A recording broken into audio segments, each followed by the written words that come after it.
现在1亿大龄女生嫁不出去。 Nowadays, 100 million older women can't get married, and it's all because they've been terribly deceived by one sentence. Which sentence? What is actually the fastest way to ruin a girl? It's called feeding them toxic chicken soup, toxic positivity/advice. What is it? Toxic chicken soup is, if a man loves you, what should he do? Spend money. Spend money, throw money around. If he doesn't spend money, he doesn't love you. Look at you all, making such progress, everyone rushing to answer. Now, there are over 100 million older single women in China. Clearly, there are more men than women. So why is finding a partner harder than reaching the sky? Right? Isn't it because they've been flattered to the point of madness by capitalism and toxic chicken soup? Right? When you were 20, people coaxed you. What's the rush? Right? There will be plenty of rich, handsome guys lining up later. That's what they would tell you, right? And then saying you are great, you are excellent, and whatnot. No, really, it ruined me. Then when you turn 30 or over 30, you get brainwashed again. Men just love mature sisters. If not, find a younger brother. If you maintain your looks well, you can pick any little puppy, young, sweet guy, or second-generation rich kid you want. Wake up. Reality doesn't have that many fairy tales. If you want a man to pour his heart out to you, first ask yourself what you can bring to him. Lasting relationships, as I said before, are never about one-sided demands. Do you agree? Agreed. If any of you are being a simp-licking dog, go reflect on it. Not a simp? No? I see you looking at me with such focused eyes. I'm a bit worried. Lasting relationships are never about one-sided demands, but equal contribution, trading sincerity for sincerity. No Prince Charming will appear for you out of thin air. You have to live as your own sun first to attract warmth on the same frequency. So, don't get PUA'd, manipulated, by that nonsense that money equals love or spending money equals love anymore. Clarify your own needs. Sincerity is the ultimate skill to escape singlehood. 他们会把钱作为唯一的。 They treat money as the sole KPI indicator to measure whether a guy loves them or not. Giving a lot of money means love, while giving little means no love, and they hope the guy will continuously pay and give them money. A good man must be pursued. Heaven won't just drop a good man by your side, so you need to correct your mindset. This time, I really want to try and save some older unmarried women who still want to fall in love and get married. I feel like saving one is better than none. They generally share many common traits. They love their lives, love yoga, love skiing, love their girlfriends, etc. They love everything, but they have forgotten how to love a man and how to experience the sweetness that love and a relationship bring. What other commonalities are there? On blind dates, they say they're slow to warm up. They say they are afraid of being freeloaded off of, afraid of being held at a low cost. They treat money as the sole KPI to measure a man's love. Money doesn't grow on trees for anyone. For example, I have a female friend who is already 40, and she actually told me she was afraid of being used for free. I was shocked at the time. I said, "Sis, you're already 40, you'll retire in 10 years, and a woman of this age still has this kind of thinking?" She expects men to continuously pay, give her money, buy designer bags, cosmetics, and nice clothes. Once you stop the financial contribution, she won't want to see you anymore. So, I very earnestly want to give 3 pieces of advice to you older single women who still want to get married. First, take the initiative. A good man must be pursued. Heaven won't drop a good man by your side. Good men are a scarce resource, so you must get your mindset right. Second, let go of high bride prices.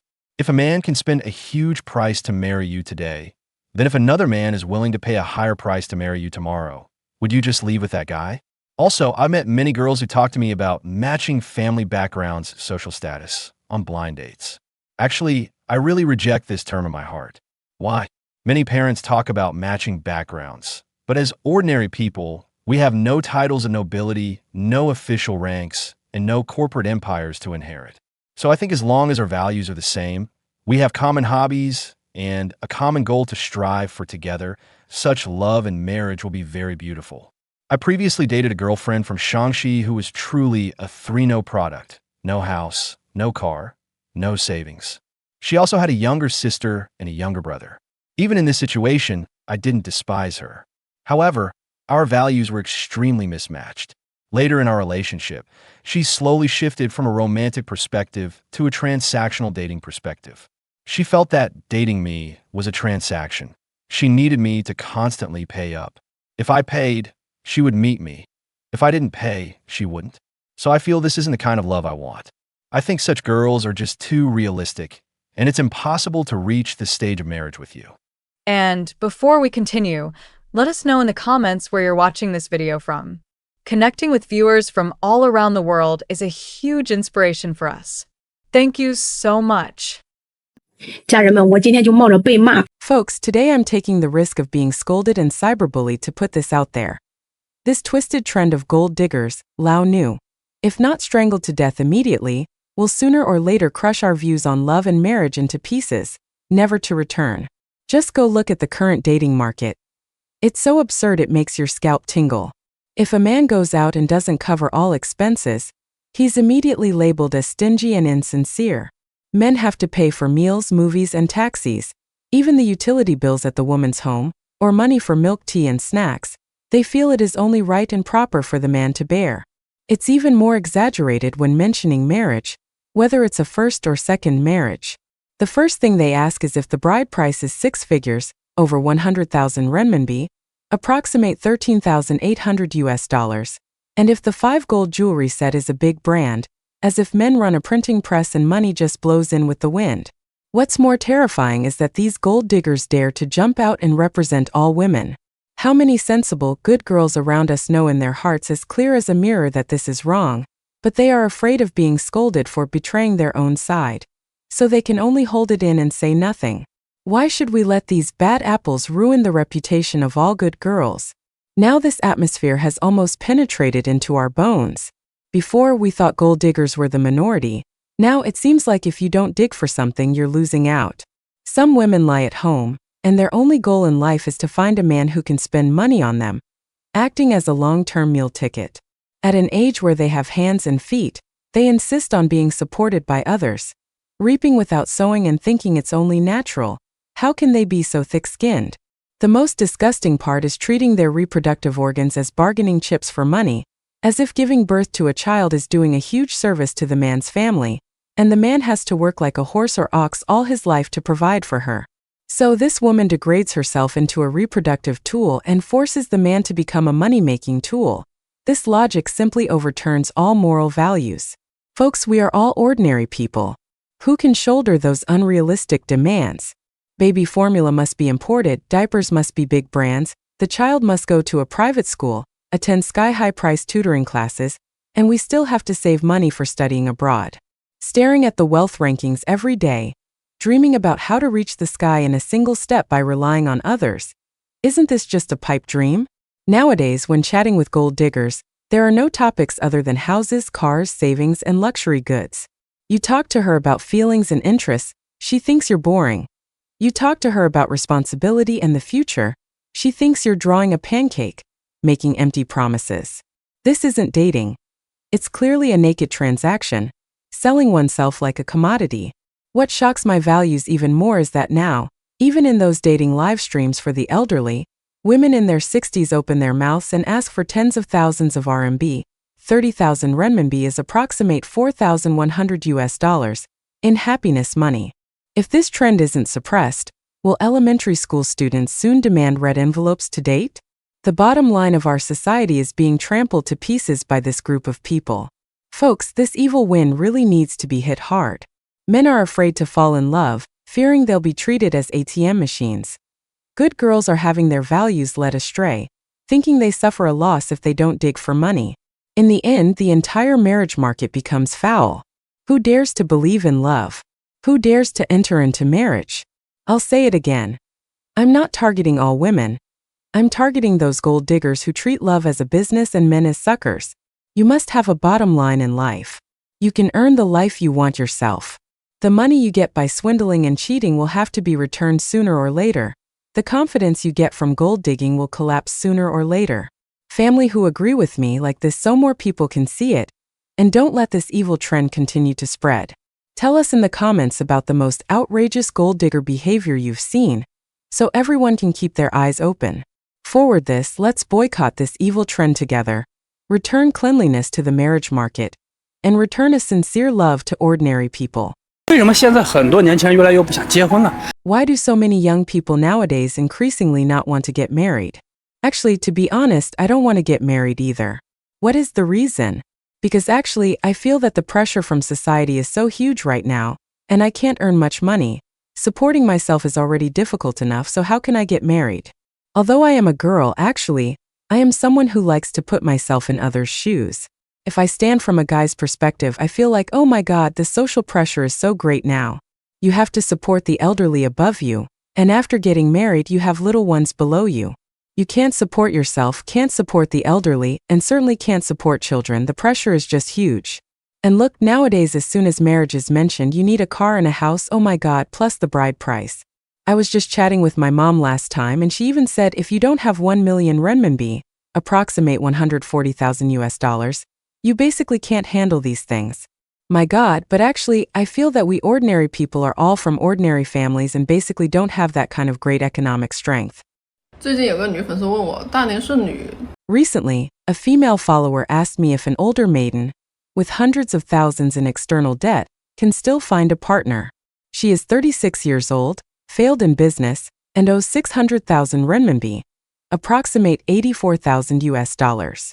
She has above average looks and a good character, hoping to find a motivated, responsible guy willing to share the burden with his partner.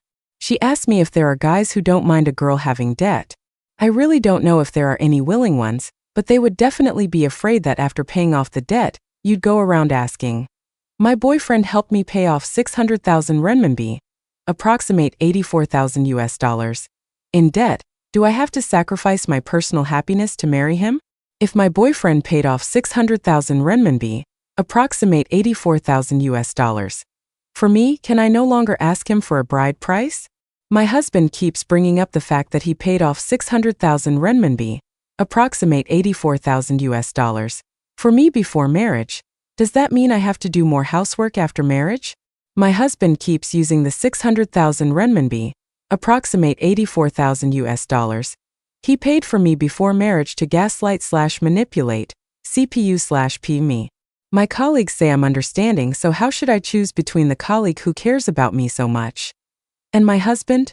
My husband wants a divorce and asks me to return the 600,000 renminbi, approximate 84,000 US dollars. He paid for me before marriage.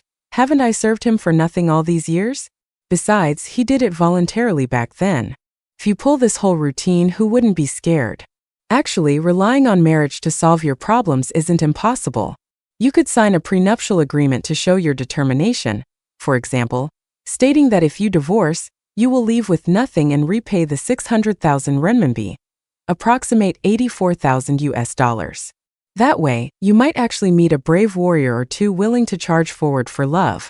If only a bride price of 1.5 million renminbi, approximate 208,000 US dollars, and a luxury 4-bedroom house were needed to marry a slightly chubby, sexy 38-year-old girl like me, would you regret getting married too early and missing out on me?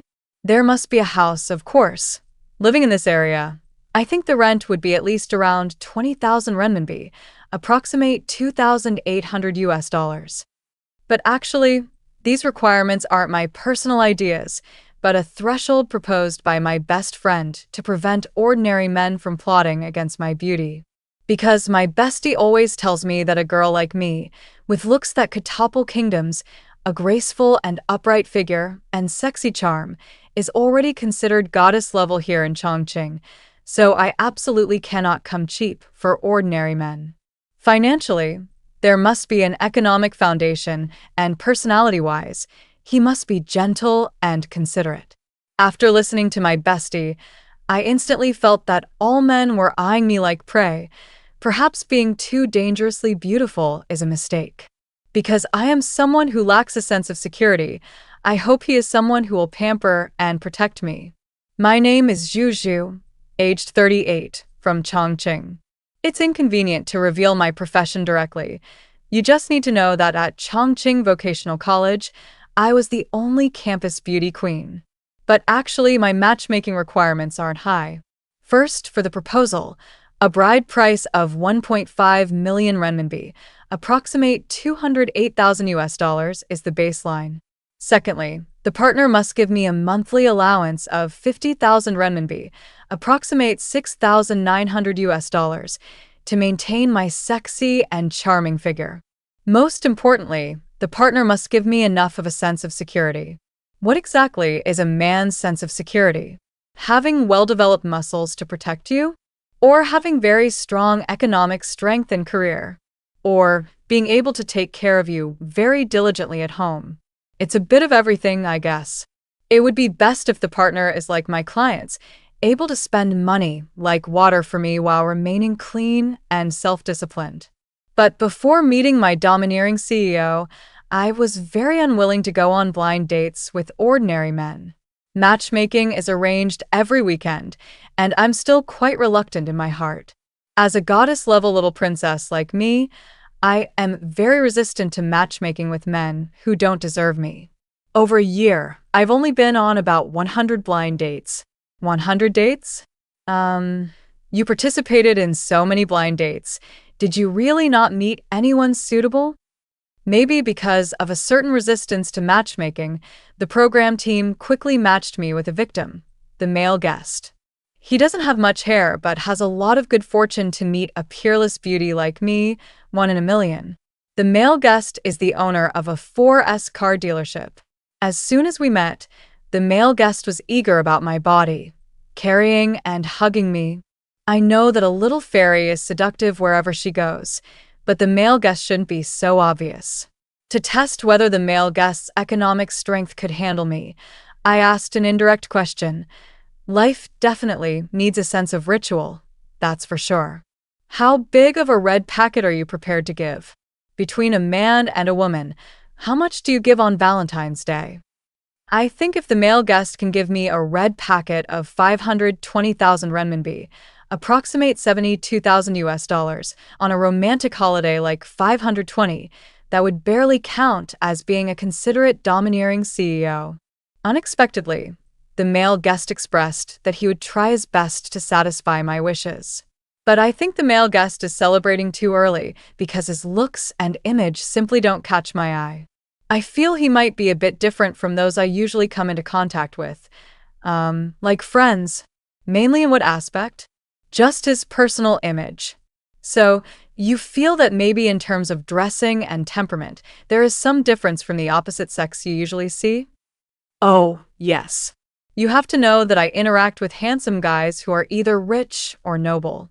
If I marry a man uglier than me, I'm afraid my friends will despise me. At this time, my bestie also expressed that although the male guest has enough economic strength, apart from the economy, he doesn't deserve me in other aspects. My bestie suggested that I could make friends with the male guest privately to see what material needs he can provide for me. If it really doesn't work out in the end, then just cut off contact directly. This way, not only does it not delay me from continuing to wait for my Prince Charming, but I can also test the male guest's economic strength. I feel this move by my bestie is simply God tier. Because my bestie is already married with children and has a happy family, I will trust her support without hesitation and wait for my Prince Charming to take me home. 大姐， Big sister, treating men like goods. Do you get to enjoy a 7-day, no questions asked return policy? You even ask where your man was imported from? Taba or Pinduoduo? Oh, probably Xinyu, secondhand market. In a bit, how many hands has he been through? One look at you, and I can tell you're a high-quality beauty from Xinyu. That old sweater on you was scavenged from there too, right? It's all pilling. Wear it for 2 more days, and it'll be bulletproof. Hey, there's even dandruff there. I was wondering why there was something white flashing when you spoke. All right, you've switched to artificial snow now. You really treat yourself like a prize. Don't you feel guilty? What kind of game is it? A contest in the toilet to see who can squirt further, and they have to reach a certain score to get the prize? So how many points for squirting 100 meters? For a prize like you, I'd rather pee on my own feet than redeem it. Have you ever seen anyone use secondhand goods as a prize? If I reward you with a popsicle someone else has sucked on, would you want it? Send it to the zoo as a reward for a gorilla, and even you might not want it. Someone like you still treats men as goods. I say I look down on you. You can't even afford pinot, at most you could buy a piece of stinky tofu to plug your mouth. Hey, don't worry about other people's goods. Ask yourself if you can afford them first. While you're picking on others, they are picking on you too. And you're concerned about their family background? Look in the mirror. What background do you have? It doesn't change the fact that you make 2,500 yuan, approximate $345 a month. If someone has a background, what do they need you for? To research anti-dandruff shampoo? Forget about background. Someone with just a nice back view wouldn't necessarily want you, let alone a background. What background do you have? Don't tell a luxury story with the identity of a defective product. Can you use your brain before you speak? Who are you treating as goods? Your dad is a man, right? If your dad is a product, then what are you? Scrap waste. Other families call it carrying on the ancestral line. Your family calls it updating and replacing. A weasel giving birth to a mouse. Each generation worse than the last. 为什么社会对35加女性恶意那么大？ Why is society so malicious towards women over 35? Because you haven't experienced the malice society holds for men over 35. You can still see women over 35 with a monthly salary of 3,000 renminbi, approximate $420, going on blind dates, and feeling offended just because someone called them Annie. Have you ever considered that you never see men over 35 with a monthly salary of 3,000 renminbi, approximate $420, going on blind dates? They aren't all dead. They're just hiding silently, living quietly in a corner where no one pays attention. When you have enjoyed too many benefits derived from youth rather than self-discipline, as you age and those benefits fade, you feel like society has deprived you of something, so you believe society is malicious towards you. This is just the true face of society. You were simply protected until you were 35. Welcome to the real world. A netizen stated, I'm a male in my 20s. Guess what society's attitude is towards men of my age group? It requires work experience, an annual salary of 1 million renminbi, approximate $140,000, a car, and a house. These happen to be the requirements of women the same age. Men at this stage have strong desires, but unfortunately, most have no money, no house, and no car. They want to pursue love with passion, but hit walls repeatedly. The game mode society sets for men is hard first, and later, depending on their achievements and luck, it turns into normal mode or hell mode. However, women have advantages in appearance and reproductive resources when they are young, so the game mode society sets for them is easy mode or normal mode, depending on their looks. Then, as their looks fade, combined with personal effort and luck, it gradually turns into normal mode or hell mode. Some women taste sweetness first and bitterness later, then start complaining about the cruelty of society. Why don't you try the taste of men's bitterness first, and potentially even more bitterness later? Women at least have a period of age-based dividends, whereas a man, if he is poor, will feel malice from all sides throughout his life. I remember seeing a news story where a woman over 35, dressed quite exquisitely, was asked for directions by a primary school student. The student ended with, "Thank you, Auntie," and the woman cried out of anger. What I want to say is, my son is in the 3rd year of middle school this year. It's normal for girls in his class to call themselves girls, right? And you, someone over 35, insist on using the same title as my son's classmates. I find that delusional. Finally, I want to say that a person's social value depends on altruism. This isn't about being a saint and only thinking of others. This altruism is essentially a person's value to others. In plain English, what can one gain from associating with this person? For older women, basically, no one expects to gain any value from them. Even if someone has ideas, they will eventually find the cost-performance ratio too low, and the altruism drops directly to zero. All the gender dividends from their youth are paid back. The sharp contrast between youth and older age is the fundamental difference between older men and women. It is because the contrast is so great that it becomes even harder to accept. Reality is cruel. The so-called malice is mostly just anger out of shame after failing to take advantage of others. The sooner you realize this, the less you will struggle. Single men dating leftover women, older single women, still have advantages. Older sisters have 3 advantages. First, most sisters have better financial situations. Second, we leftover women have rich dating experience. Third, you have to consider the so-called time efficiency cost. If you date us, leftover women, we can make you a father in 3 months. 3 months is way too fast. 以后不结婚的人只会越来越多。 There will only be more and more people who don't get married in the future. Staying single is becoming the norm. Don't talk about what will happen when you get old, or what if you don't have children. There isn't a single person who doesn't want to get married, but the cost of marriage nowadays is truly too high. How can young people afford to get married? For example, if a pack of cigarettes costs 20 yuan, approximate $2.80, people can still afford it. But if a pack costs 2,000 yuan, approximate $280, who would still smoke? It's too expensive. The same logic applies to marriage. In the past, there weren't things like bride prices, cars, and houses. Now, the bride price is hundreds of thousands of yuan, approximate tens of thousands of USD, plus requirements for a car and a house, along with the excessive cost of the wedding itself. Who can afford this?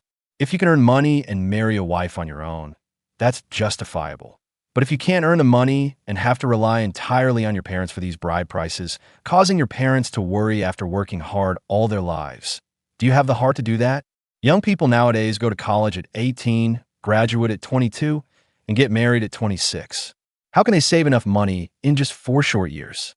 Can they earn enough for a car in these 4 years? Can they buy a house?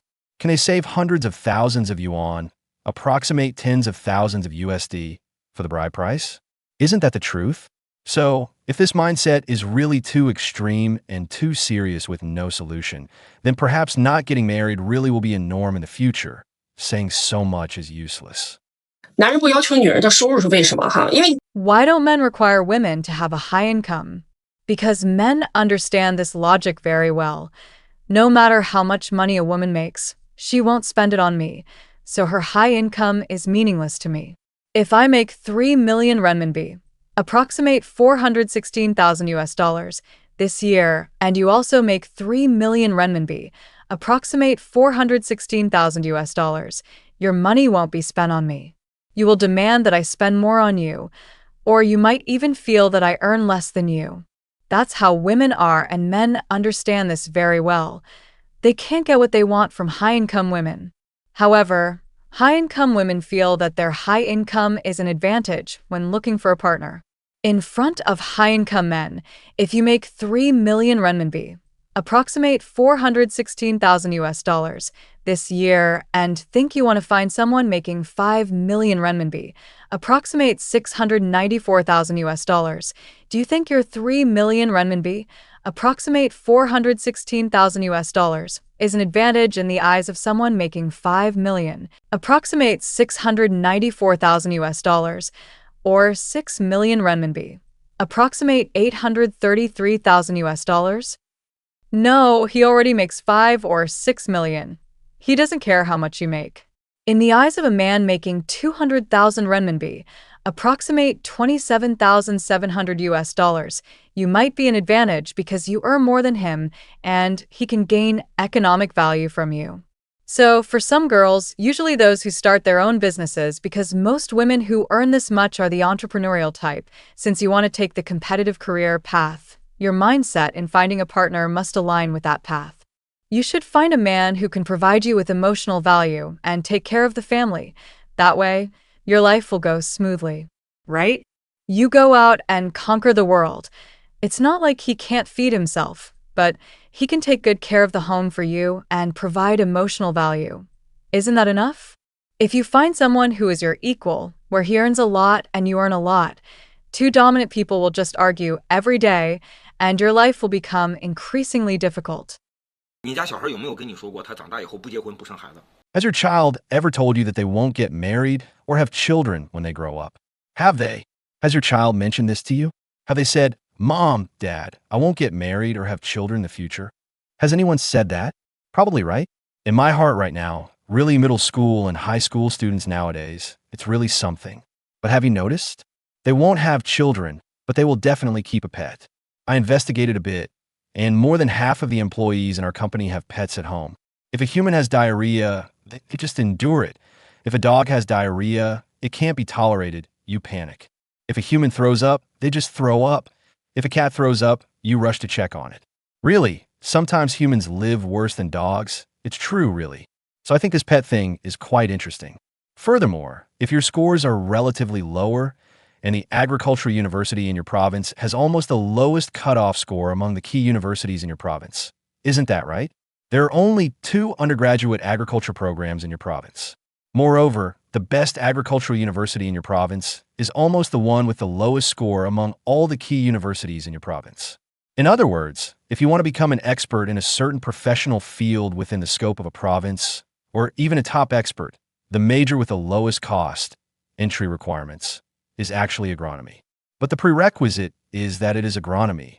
That is, if you can accept this, I think it is also a choice. Dear friends, after witnessing these bittersweet stories, from sky-high bride prices and women treating their beauty as a commodity to price tag, to men exhausted by the pressure of owning houses and cars, what have we truly realized? It seems that modern society is inadvertently turning love into a business transaction and marriage into a KPI spreadsheet. We are living in an era where many are brainwashed by toxic chicken soup advice claiming, if he loves you, he must spend money on you, or men must pay for everything. But please, wake up. When you bring $600,000 in debt to the table or demand a fortune in bride price while being just an ordinary person yourself, you are not looking for love. You are looking for a financial bailout. And the price for that materialism is often loneliness. Men are not emotionless money-printing machines, and women are not goods with an expiration date waiting to be purchased. Men need understanding and emotional value. Women need a sense of security and protection. But all of this must come from both sides, sincerity and equal effort. Don't let the numbers blind you. A designer bag cannot buy a good night's sleep, and a high bride price is no guarantee against a broken marriage. Remember, a rich person can give you money, but only someone who loves you will dare to walk with you through the storm. If you want to escape singlehood, throw away the calculating scales in your heart. Don't look for someone to dig gold from or someone to serve you. Look for a teammate, someone who picks you up when you fall and whom you care for when they are tired. That is the true harbor in this storm of inflation and pressure. Thank you for listening to these reflections on Chinese emotion. Cherish the person beside you for who they are, not for what they own.